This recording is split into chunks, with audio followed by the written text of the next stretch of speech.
IBF Welterweight Champion Haron Ennis opisyal nang pumirma sa Matchroom Boxing promotion ni Eddie Hearn.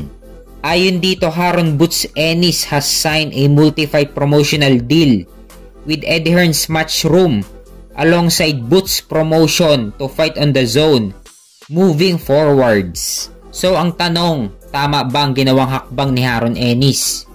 Nasa PBC ang mga malalaking laban sa dibisyon ni Ennis. Kung hindi interesado si Crawford na labanan si Ennis, nasa PBC ang mga malalaking laban kay Ennis sa welterweight division.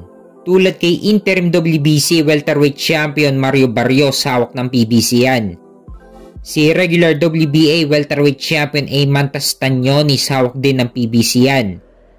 So sino nga ba ang pwedeng makaharap ni Haron Ennis sa Matchroom Boxing ni Eddie Hearn?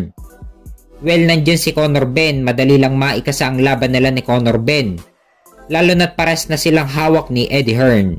Pwede rin si WBC Super Lightweight Champion Devin Haney. Pero sa Super Lightweight Division lumalaban si Haney. Pwede rin si IBF Super Lightweight Champion Subriel Matias.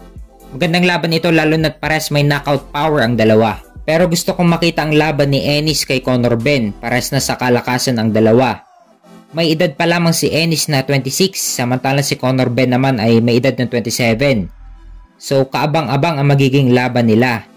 Sana maikasa agad ito ni Eddie Hearn. Pero ayon kay Eddie Hearn, susubukan niya daw ikasa ang laban sa pagitan ni na Unified Welterweight Champion Terence Crawford versus IBF Welterweight Champion Haron Ennis. Naniniwala daw si Eddie Hearn na magiging undisputed champion si Haron Ennis sa 147 pounds. Well, kailangan mag-offer ng malaki-laking pera ni Eddie Hearn para pumalag si Crawford kay Ennis. Alam din kasi ni Crawford na delikado siya kay Ennis, kaya malaki-laking pera ang kailangan i-offer ni Eddie Hearn para pumalag si Crawford.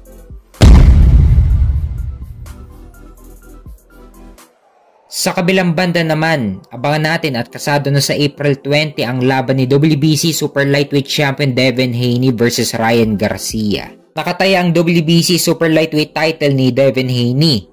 Ito ang kauna-unahang pagkakataon ni Ryan Garcia na mapapalaban sa major belt. 3 wins and 3 losses ang standing nila sa amateur. Kumbaga ito na ang Game 7 sa kanilang pro boxing career. Well, ang prediction ko dito kung aabot sa decision, siguro mapupunta kay Devin Haney. Kung knockout naman, papabor kay Ryan Garcia. Well, kailangan in-knockout ni Ryan Garcia si Devin Haney dahil panigurado dadaanin lang sa puntos ni Haney ang laban kay Ryan Garcia. Kaya abangan natin sa April 20 ang laban nilang dalawa.